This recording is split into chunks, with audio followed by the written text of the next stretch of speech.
주일 예배로 나아갑니다. 우리 옆에 계신 우리 성도님들에게 한번 인사 나눴으면 좋겠습니다. 좌우로 앞뒤로 새해 복 많이 받으세요. 새해 복 많이 받으세요.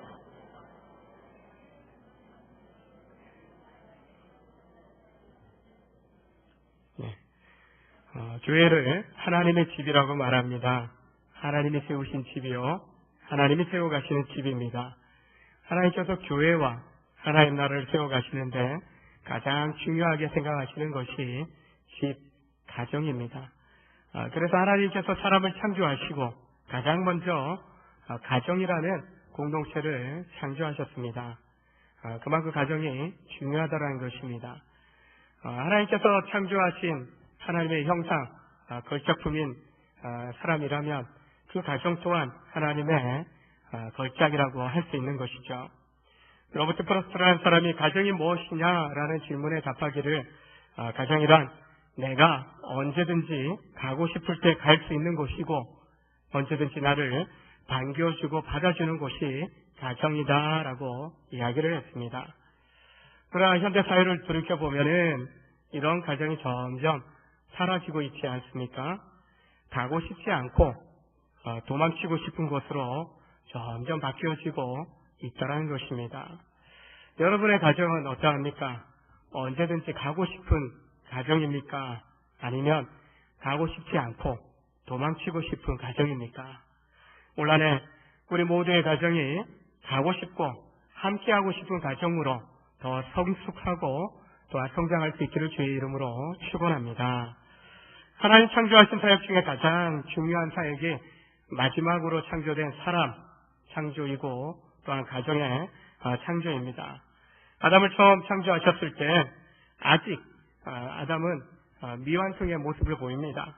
그래서 하나님께서 아담을 창조하신 이후에 사람이 혼자 사는 것이 좋지 아니하니 라고 말씀하시면서 그를 위하여 돕는 배필을 지으리라 라고 말씀합니다.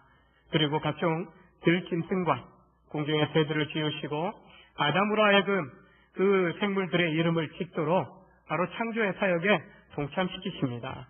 그런 다음에 아담을 창조하실 때와는 다른 방법으로 아담의 신체의 일부를 취하셔서 돕는 배필로서의 하와를 창조하십니다.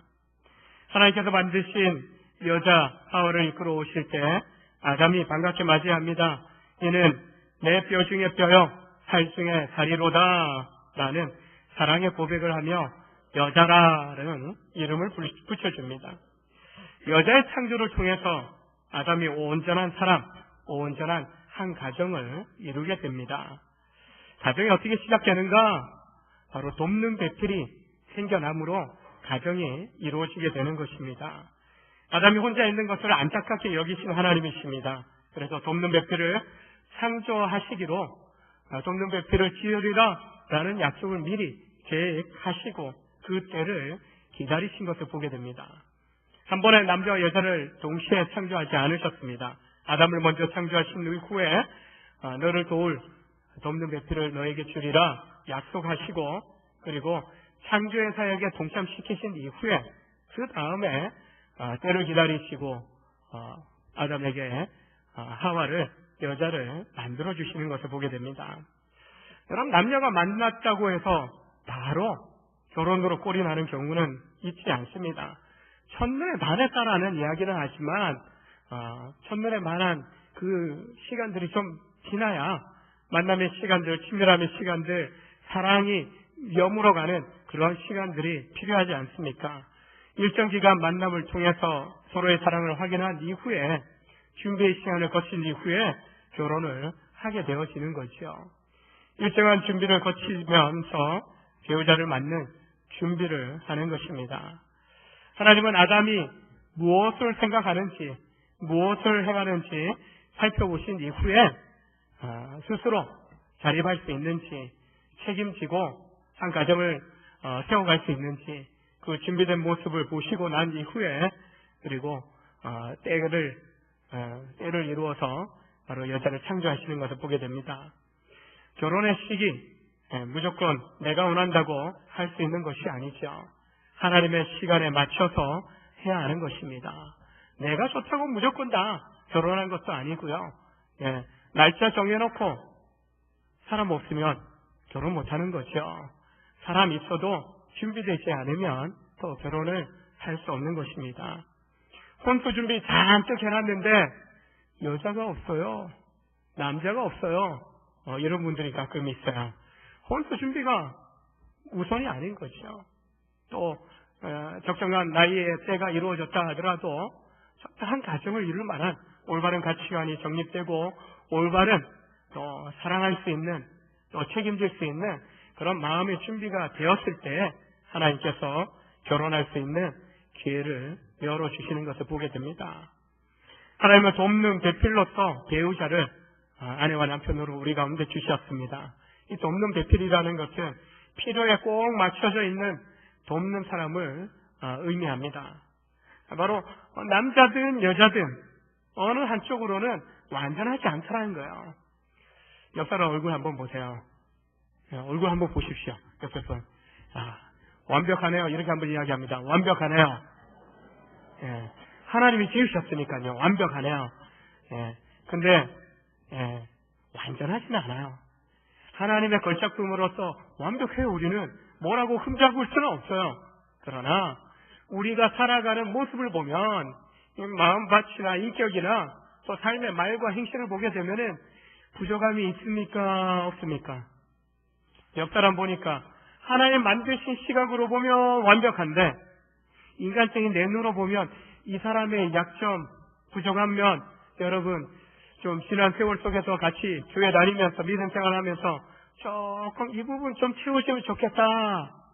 여러분 저를 볼 때에도 좀 키 좀 조금 더 컸으면 좋겠는데 키 높이 요 정도만 딱 되면 170 넘을 것 같은데 근데 이제 포기했어요. 본사님들 옆에 보면 제가 왜 그렇게 커 보이는지요. 그래서 제가 참 행복해요. 본사님들이 예전에는 크셨더라고요. 최대한 한 10cm가 주신 분들도 계시더라고요.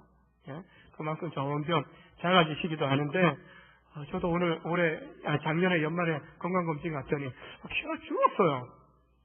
그래서 너무 안타까워갖고 아침에 일어날 때마다 쭉쭉이 좀 더 해야 되나 그런 생각도 해보게 되는데 부족해요. 완벽하지 않아요. 완전하지 한 사람 없어요. 나는 완벽해라고 자기 스스로는 자기 자신을 그렇게 인정할지는 몰라도 다른 사람이 볼 때는요 완전하지 못해요. 부족함이 있어요. 오히려 부족함 투성이다. 그렇게 우리가 보게 되는 것이죠. 바로 어느 한 사람 완벽하지 않기 때문에 우리는 서로의 부족한 부분을 채워주고 도와주는 상대로서 돕는 배필을 하나님이 우리 가운데 허락하셨다는 것입니다. 하나님이 남자로부터 여자를 창조하실 때 옆구리에서 갈비뼈를 취하셔서 수술하신 거죠. 하나님의 신령한 방법으로 수술하신 거예요. 갈비뼈 취하셔서 살로 채우시고 그 갈비뼈로 여자를 만드셨습니다. 왜 이 옆구리 갈비뼈에서 취하셨는가? 동등 때문이에요. 인격적으로, 존재적으로 동등된 그런 존재로 여자를 창조하셨다는 겁니다. 만약에 이 머리뼈로, 두개골뼈로 여자를 창조하셨다면 아마 제가 아는 한 여기 있는 여자분들 다 남자들 그냥 밟아버렸을 것 같아요. 꼼짝마, 내 말 들어. 뭐 이렇게 주장하고 불림하려고 했을 겁니다. 반대로 또 하나님이요 다리뼈나 발뼈로 그렇게 찢지 않았어요. 남자들한테 짓밟히도록 그렇게 만들지 않으셨다는 겁니다. 어디요? 옆구리에 있는 갈비뼈를 취하셔서 바로 그 갈비뼈로 사랑받도록, 사랑하도록, 돕도록, 도움받도록 그렇게 여자와 남자를 창조하셔서 동등한 인격으로 하나님 앞에 있는 그런 존재로 세워주셨다는 것입니다. 따라서 남자들 특히 내가 먼저 지음받고 내가 힘이 좀 세니까 여자는 나에게 속한 종이야. 이거 절대 성경적이지 않은 겁니다. 하나님 뜻에 거슬리는 겁니다. 종이 아닙니다. 그래서 나보다 힘 약하다고 힘으로 막 지배하려고 해서도 안 되는 것입니다. 인격적으로 존중해야 되고요. 내가 홀로 설 수 없기 때문에 나를 돕는 아내가 되고, 그리고 남편이 되어준다는 것을 우리가 인정해야 되는 것입니다. 부족함을 인정하고 서로 도와주고 책임져주는 그런 관계로 세워져야 하는 것입니다. 살다 보면 부족함 우리가 발견하고 알게 되지 않습니까? 부족함 발견했다고 아이고 부끄러워라. 우리가 너무 부끄러울 필요 없어요. 에이 이것밖에 안 돼. 우리가 무시하고 경시해서도 안 되는 것입니다. 결혼 생활을 통해서 깊이 깨닫게 되는 것이요. 저도 한 22년 차, 23년 차 되는 것 같아요. 이제 부족함을 이제 깨달아요. 그리고 그 부족함을 아내가 계속적으로 채워주시는 것을 경험하게 됩니다. 안산에서 사역할 때나 정릉 와서도 사역하면서 어르신들이 그렇게 이야기하셔요. 목사님의 장가 잘 간 거예요. 이렇게 이야기하셔요. 제가 이제 표정이 좀 약간 굳어지니까 권사님들이 이야기하셔요. 사모님도 목사님 잘 만난 거예요. 뭐 이렇게 이야기하셔요. 제가 보니까 우리 장로님들도 결혼 잘하신 것 같아요. 장로님들 아멘 안 하시네. 네. 아내 권사님, 집사님 잘 만난 줄로 우리 장로님들 믿습니다. 잘 안 들리는 것 같아요. 우리 남자 집사님들 아내 잘 만나셨죠? 예. 이호석 집사님만 대답하시는 것 같아요. 예. 우리 남자분들 아내 잘 만난 줄로 믿습니다. 인정하시면 아멘. 아니 여자분들 말고 남자분들이 대답해. 우리만 뭐 잘 만났나요? 아내들도 날 잘 만난 거죠. 우리 아내 여러분들도 남편 잘 만난 줄로 믿습니다. 예, 저 어디에서만 아멘 하시는데, 예, 지금보다 더 좋은 남편 만날 거라 생각하지 마세요. 예, 그 남자도 더 좋은 여자 찾고 있었기 때문에 그냥 이대로 만족하시면 되는 겁니다. 돕는 배필로서의 책임을 다하는 사람이 있는가 하면은 오히려 바라는 배필을 원하는 그런 삶을 살아가는 사람들이 있어요. 여러분은 어떠십니까? 돕는 배필로 살고 계십니까? 아니면 바라는 배필로 살고 계십니까? 돕는 배필로 이렇게 살아가는 사람들입니다. 내 배우자가 상대가 부족한 것이 보이면 그걸 도와주려고 노력하는 사람입니다. 내 배우자가 무엇을 해야, 그를 위해서 내가 무엇을 해야 할지를 고민해요. 그리고 뭔가 내가 해야 될 게 보이면은 그 즉시로 행동하는 사람이 돕는 배필입니다. 배우자의 부족함에 대해서 실망하지 않아요. 내가 부족하니까 저 사람이 날려가면서 부족함이 있지. 부족함이 있어도 또 기다려주면서 오히려 내 때문이야. 나 때문에 그런 거야. 내가 책임을 씌워가지고 또 함께 그 부족함을 또 그 실수함을 이겨내고자 노력하는 사람이 돕는 배필입니다. 반대로 바라는 배필은요, 상대방의 배우자의 부족한 것이 보이면 원망과 불평을 쏟아냅니다. 내가 예전에 만났던 그녀가 더 좋았는데 엉뚱한 생각합니다. 상대의 부족함이 나 때문이다라고 여기기보다도 자니까 그렇지. 저 정도밖에 안 되니까 내가 취업을 못 받고 내가 도움받지 못하는 거지. 내가 뭘 하든지 실패하는 거지. 자기 탓이 아니라 아내나 남편 탓을 하는 거죠. 실수하면 결코 용납하지 않아요. 바로 정죄하고 판단하는 그러는 사람이 바라는 배필입니다. 실수하나 실패하나 이것은 다 당신 때문이야 그렇게 지적하는 사람이 바라는 배필입니다. 결혼 초기에 제가 그랬어요. 왜 기도 안 하는 것 같고 기도도 안 하는 것 같고 내 눈에 안 보이면 다 안 하는 것처럼 그래서 막 속으로 지적질하다가 제가 나중에 회개했어요. 좀 달라진 것 같은데 아직도 더 많이 변화되어야 된다라는 생각을 느끼는데요. 돕는 배필은요, 사랑을 세워갑니다. 행복을 만들어갑니다. 근데 바라는 배필은요, 자기 자신도 불행하다 여길 뿐만 아니라 배우자도 다른 사람도 불행하게 하는 그런 삶을 살아가는 사람인 것입니다. 지난해까지 바라는 배필의 모습이 나에게 더 많이 나타났다면 올해부터는 바라는 배필에서 돕는 배필로 정말 성경적인 돕는 배필로서 건강하게 성장하는 복된 돕는 배필로서의 모습 이뤄가시길 주의 이름으로 축원합니다. 또한 가정은 남자와 여자가 연합하여 한 몸을 이루면서 시작됩니다. 결혼의 목적은요, 한 몸을 이루는 것입니다. 부부는 결혼을 통해서 몸과 마음이 하나 되도록 힘써야 하는 것입니다. 하나님께서 하와를 아담의 갈빗대로 창조하신 이유가 있습니다. 이 여권의 갈빗대로 취하신 것은 다시 한 몸을 이루도록 합쳐지도록 하기 위해서 갈빗대를 취하신 거예요. 이 갈빗대의 본어의 의미 중에 하나가 한쪽 편이다. 이 하트의 모양이 온전한 하트가 있으면은 한쪽 편 온전하지 않아요. 뭔가 부족해 보이고 허전해 보이는 거죠. 뭔가 한쪽 편이 만났을 때 온전한 행복한 가정을 이루게 되는 것입니다. 한 몸을 이루기 전에 남자나 여자나 한쪽 인간, 반쪽 인간에 불과한 인격 또한 삶을 가지고 있었던 거죠. 그러나 결혼을 통해서 한 몸을 이룸을 통해서 온전한 인격으로 온전한 사람으로 세워지게 되는 거죠. 결혼 생활하면서 늘 평안합니까? 부딪혀요. 갈등해요. 우리 인생 20년 이상 30년 이상 내 나름의 삶의 방식을 그리고 가치관을 가지고 살아왔어요. 물론 믿음 있는 사람들은 신앙적인 가치관, 믿음의 가치관을 가지고 그래도 하나님 바라보고 다듬어진 그런 성품과 인격을 갖추게 되었지만 그래도 내 개인적인 그런 가치관, 삶의 그런 방식들이 있기 때문에 30년 이렇게 제각기 살다가 맞춰 살아간다. 이것도 그럴 수밖에 없는 거죠. 이것도 그럴 수밖에 없어요. 다만 믿음 안에서 가정을 이루어간다라고 할 때에는 같이 주님을 바라보면서 한 몸을 이루어가죠. 참아주고 기다려주고 그리고 또한 서로 배려하면서 도와주면서 세워가게 되는 것이죠. 이처럼 결혼관계를 통해서 우리가 성숙하게 되고 온전한 그런 사람으로 이제 성장하게 되는 것입니다. 하나님께서 하와를 아담에게로 이끌어 오셨을 때 아담이 뭐라고 했습니까? 내 뼈 중에 뼈요, 살 중에 살이라.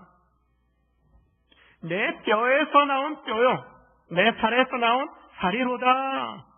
내 뼈와 내 살이라고 고백하는 것은 무엇입니까? 내 몸이다라인가? 내 몸. 예? 아내를 맞이하고 남편을 맞이하면서 내 몸이다. 그래서 합쳐져서 한 몸이 되는 것입니다. 온전한 몸을 이루기 위해서 오늘 꼭 해야 되는 몇 가지 당부의 말씀을 주고 있는데요. 24절에 보게 되면은 24절의 말씀 한번 보십시오. 보시게 되면은 이러므로 남자가 부모를 떠나 여자가 부모를 떠나 그의 아내와 그의 남편과 합하여 둘이 한 몸을 이룰지로다. 부모를 떠나라. 이렇게 말씀하고 있어요. 부모를 떠나서 독립해야 된다. 독립성을 가져야 된다. 부모의 집과 부모와의 그 관계를 이제는 떠나서 독립된 책임지는 그런 인생을 살아가야 함을 이야기하는 것입니다. 결혼 전까지는 부모의 보호 속에서 통제 속에서 받았던 삶을 살았다면 이제는 그런 삶을 떠나서 스스로 책임지는 그런 삶을 살아가야 한다는 거예요. 정서적으로 그러합니다. 육체적으로 또 영적으로 재정적으로도 독립된 삶을 살아갈 수 있어야 되는데 그냥 직장 때문에 학교 생활 때문에 홀로 좀 떨어져야 되니까 그런 독립보다도요. 완전한 독립은요. 바로 결혼 관계를 통해서만이 온전한 독립을 이룰 수 있다는 겁니다. 그리고 독립되었을 때에는 부모도요. 확실하게 분리시켜야 됩니다. 확실하게 분리시켜야 돼요. 그래야 건강한 믿음의 가정으로서 세워져 갈 수 있는 것입니다. 떠나라고 하니까 완전히 싹둑 잘라버리려고 하는, 끊어내려고 하는 그런 말씀은 아니라는 것을 우리가 기억해야 합니다.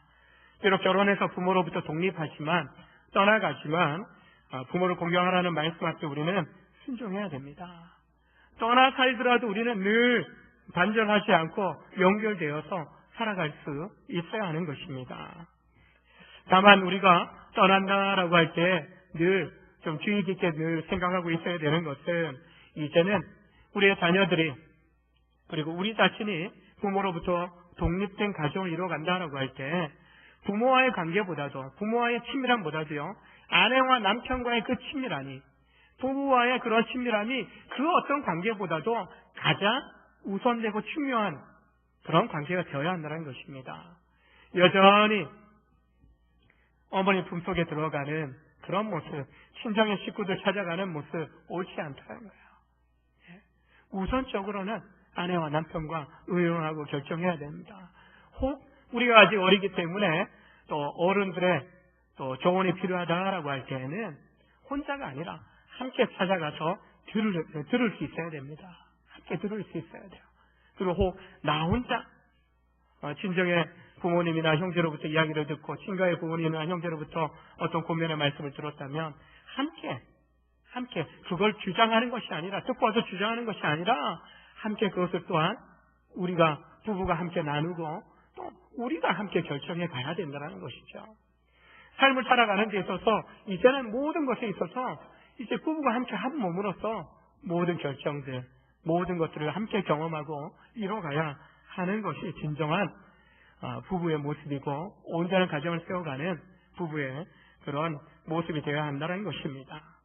또한 부부가 한 몸을 이루기 위해서 자신에게 나의 아내가 필요하고 남편이 필요하다라는 사실에 대해서 인정해야 하는 것입니다. 공동체 속에서도 마찬가지예요. 그리스도 예수의 신부된 우리 성도들입니다. 신랑 되신 우리 주님을 그의 머리라고 성경은 말씀합니다. 몸된 우리 신부로서 서로 형제 자매들을, 믿음의 가족들을 우리가 인정해주는 모습이 있어야 합니다. 가정에서는 부부가 그렇게 해야 되고 함께 서로 잘 하고 있는 거, 잘하는 것을 인정해주고 칭찬해줄 수 있어야 됩니다. 부족하며 격려하며 또 기다려줄 수 있어야 하는 것입니다. 무시하거나 무관심해서는 결코 안 될 것입니다. 관심을 갖고 물어보면서 소통을 해야 됩니다. 소통을 지시하고 명령하는 관계가 아니라는 거예요. 소통하고 대화하고 의논하고 함께 고민하고 함께 결정하는 관계가 이 부부 관계고 또 공동체 안에서도 마찬가지예요. 함께 결정하고 함께 고민하고 함께 기도하면서 우리가 교회라는 거룩한 하나님의 집을 세워가고 가정이라는 하나님 축복하신 가정을 세워가야 하는 것입니다. 그래서 행복한 부부가 되는 비결 중에 가장 중요한 게 대화입니다. 대화. 소통하는 것입니다. 부부 사이만이 아니라 부모와 자녀 사이에도 그렇고요. 세상 속에서 사람들과의 만남, 관계를 맺어갈 때에도 이런 소통함이 우리 가운데 필요한 것을 보게 됩니다. 그래서 소통에 있어서 가장 중요한 것이 말이 아닙니까? 말. 예? 서로를 격려하고 칭찬하고 또 세워주는 말을 하는 것이 우리로 하여금 행복감을 느끼게 합니다. 그리고 용기를 얻게 해줍니다. 지난해 말에 좋은 글을 이렇게 발견해서 프린트해서 제 방에 몇 개 액자 이렇게 챙겨놓은 게 있어서 그 액자에다 넣어놨고 화장실에 좀 넣어두고요. 이제 예배실에 사무실에 이렇게 두었습니다. 이런 내용의 글이 적혀 있는데 서로 행복하게 해주는 말들, 저를 따라서 한번 해보겠습니다. 사랑합니다. 고맙습니다. 미안합니다. 저한테 그렇게 미안하셔요. 옆에 분에게 한번 해보겠습니다. 옆에 분에게 사랑합니다. 고맙습니다. 미안합니다. 잘했어요. 기도해 줄게요. 당신은 항상 믿음직합니다. 당신은 잘 될 겁니다. 당신이 곁에 있어서 참 좋습니다. 잘하고 있습니다. 힘내세요. 제가 도와드릴게요. 마음이 막 풀리지 않습니까? 예? 날 사랑한다고 축복한다고 남편이 나한테 한 번도 미안하다고 안 했는데 옆에서 미안하다고 그냥 스티커 울리듯이 그냥 양쪽에서 이야기해 주니까 다 용서가 되는 것 같은 그런 기분 들지 않습니까? 사랑은 표현하는 것입니다. 남편은 아내를 격려해주고 아내는 남편에게 자기의 마음을 좀 나눠줘야 됩니다. 우리의 어르신들을 보게 되면 참 마음에 그냥 그게 한이 돼갖고 한 맺혀 있다 그렇게 이야기합니다. 우리는 그리스도 안에서 이제는 풀어내야 됩니다. 풀어내야 돼요. 나눠야 돼요. 그런 돕는 배필로서 아내와 남편을 주셨습니다. 서로 격려하고 서로 마음을 나누는 그런 친밀한 관계를 세워가야 하는 것입니다. 그게 한 몸을 이룬 부부의 모습이라는 것입니다. 우리는 정말 내 몸이 무엇을 원하는지 관심을 가져야 돼요. 그리고 확인해야 돼요. 건강검진 여러분 받습니다. 그리고 아프면 병원 찾아가요. 예? 찾아가서 치료받습니다. 약을 처방받아요. 내 몸에 대해서 그렇게 확인하고 그리고 챙깁니다. 그리고 나타나지도 않은 그 질병 때문에 비타민 섭취합니다. 영양제 섭취합니다. 몸에 좋은 건강식품 먹지 않습니까? 사랑하는 아내, 남편의 관계 속에서도 우리는 무엇을 원하는지, 내 몸의 반쪽에 무엇을 원하는지, 내 가족이 무엇을 원하는지, 우리 목장의 식구들이 무엇을 원하는지 관심을 갖고 눈여겨봐야 하는 것입니다. 바울 사도는 에베소서 5장에서 이 부부 관계에 대해서 이야기하면서 남편을 향하여서 자기 아내를 사랑하는 것이 자기 자신을 사랑하는 것이다. 남편만이 아니에요. 아내도 마찬가지예요. 남편을 사랑하는 것이 자기 자신을 사랑하는 것이에요. 정말 나를 사랑한다면, 상대방을 먼저 배려하고 사랑한다면 그 사랑이 우리는 이루어짐을 보게 될 것입니다. 또한 부부의 행복을 이루어가려면 25절을 보면 부끄러워하지 않는 것입니다. 아담과 그의 아내가 두 사람이 벌거벗었지만 부끄러워하지 아니하니라 라고 말씀합니다. 이 부끄러워한다라는 이 뿌시라는 히브리어는요, 실망하다, 부끄럽다 이런 의미를 가지고 있는데, 상대방에 대해서 실망하거나 다른 사람들 앞에서 부끄러워하는 것을 이야기하는데, 결코 부부관계는요, 상대방이 어떤 실수, 어떤 실패, 어떤 연약함 드러내도 실망하지 않은 관계. 상대방이 연약함이 있어도 남들 앞에서 아내나 남편을 부끄러워하지 않는 거. 저 멀리 뒤따라와. 옛날 어르신들, 예? 지금 다 이고 작고, 옛날 사진 보면 그런 모습이 있어요. 가부장적인 사회의 모델. 예? 아내는 애 손잡고 머리 이고 손에 짊어지고 남편은 그냥 지팡이 짚고 이렇게 가는 모습. 옛날 우리 조선시대의 모습. 근데 결코 지금의 우리가 만들어가는 부부의 모습은 그것이 아니라는 것입니다. 아내를 팽개치고 남편을 팽개치고 연약하다고 부족하다고 부끄러워하지 않는 것입니다. 그 사람이 연약함에 대해서 실망하지 않는 것입니다. 투명하게 벌거벗었으나 부끄러워하지 아니한다. 있는 모습 그대로, 겉모습만 그런 것이 아니라 그 속마음까지도 다 열어놓고 마음과 마음이 이어지는 그런 관계가 부부의 관계라는 것입니다. 있는 모습 그대로 받아줄 수 있는 관계가 부부 관계인 거예요. 믿음 안에서 우리가 형제 자매로서 하나님 가족, 한 분 하나님 아버지를 섬기고 그리스도 예수를 주로 믿는 우리도 마찬가지야. 예? 마찬가지라는 거예요. 서로 형제 자매로서 가족으로서 신뢰해 주는 거, 정말 연약함을 보다듬어 주는 거, 인정해 주고 세워 주는 것이 우리의 믿음의 가족 관계 속에서도 필요하다는 것입니다. 하나님께서 세우신 이 첫 가정, 첫 부부의 행복은요, 투명함, 있는 모습 그대로 인정하고 또한 세워주는 모습이 있습니다. 성도가 온전하게 되는 것은요, 하나님과의 관계에서 시작되어집니다. 예수님을 보게 되면 우리를 있는 모습 그대로 다 용납하시고 받아주셨습니다. 죄짓고 잘못된 거 있다 할지라도 끝까지 기다려주시면서 사랑해 주신 분이십니다. 주님의 사랑 안에서 돌이킬 기회를 주십니다. 사랑이 없어서 생겨난 두려움은요, 사랑을 통해서 치유되고 또한 그 두려움이 제거될 수 있는 것입니다. 사랑받았기 때문에 우리는 사랑하는 삶을 통해서 더 온전한 사랑을 우리가 세워갈 수 있는 것입니다. 물론 완전하지 않아요. 우리가 부족함이 있어요. 그래서 돕는 배필이 필요한 겁니다. 부족하고 부족한 사람이 또 잘 준비된 그 모습과 모습을 통해서 완벽을 추구하는 것이 아니라 그들만의 또 온전한 사랑을, 온전한 행복을 만들어가는 것이죠. 저들 부부의 행복을 부러워할 필요 없어요. 우리 부부의, 우리 가정의, 또 우리 교회의, 우리 공동체의 그 행복과 또 하나님의 축복을 만들어가면 되는 것입니다. 사랑 안에 두려움이 없고 온전한 사랑의 두려움을 내쫓나니 예수님을 통해서 하나님의 온전한 사랑 우리는 경험한 사람들입니다. 그래서 우리 안에 그 어떤 두려움, 관계에 대한 두려움, 다 그 사랑 안에서 다 치유되고 회복되고 다 그 두려움은 다 내쫓아진 것입니다. 그래서 우리는 두려움으로 가정을 세워가고 두려움으로 교회 공동체 속에서 생활하는 것이 아니라 온전한 사랑을 보여주시고 또한 그 사랑을 바라보면서 우리는 가정을 세워가고 그리고 교회를 세워가는 것입니다.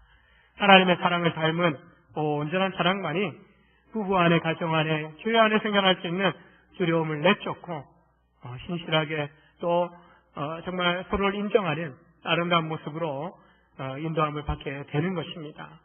가정은 하나님의 작품, 걸작품입니다. 함께 하나님을 바라보면서 세워가야 하는 것입니다. 성도는 그리스도 예수의 신부로서 신랑 되신 예수님을 바라보면서 함께 이 하나님의 집에 속하고 이 하나님의 집을 거룩하게 온전하게 세워가야 될 책임이 있는 것입니다. 만약 가정이나 교회에 주님이 없다면, 주님이 함께 하시지 않는다면 결코 온전한 사랑, 온전한 행복을 이루어갈 수 없을 것입니다. 그러나 세상 끝날까지 내가 너희와 함께 하겠다 약속하신 그 약속대로 주님은 우리 가운데 함께하고 계시기 때문에 우리는요, 돕는 배필로서 한 몸을 이루는 가정을, 부부를 온전히 세워갈 수 있고요. 교회 안에서도 서로 힘을 나눠지는 돕는 배필, 돕는 동력자로서의 역할들을 감당하고 그리스도 예수 안에서 한 형제 자매, 그리스도 예수의 동일한 신부된 그 신분 안에서 우리는 한 몸을 이룬 그런 공동체를 이루어갈 수 있는 것입니다. 가정을 치유하는 교회, 가정을 또한 통해서 하나님은 우리에게 은혜를 주실 겁니다. 건강한 우리 온전교회 성도들의 가정을 통해서, 믿음의 인생을 통해서 하나님은 회복과 치유를 경험하고 또 행복을 경험하고 건강한 그런 인생을 경험하면서 깨어지고 어두운 그런 이 세대 가운데에서 아름다운 가정의 모델이 되어줄 때 정말 치유되는 가정을 통하여서 이 땅 가운데 있는 수많은 잃어버린 영혼들을 치유하고 회복하는 놀라운 은혜를 우리가 보게 될 줄로 믿습니다. 그래서 우리가 먼저 우리 가정이, 우리 교회 공동체가 정말 하나 되고 또한 서로 도우면서 하나님의 뜻을 이루어가기를 원하는 그런 믿음의 결단을 가지고 나아가시길 주의 이름으로 축원합니다. 기도하시겠습니다.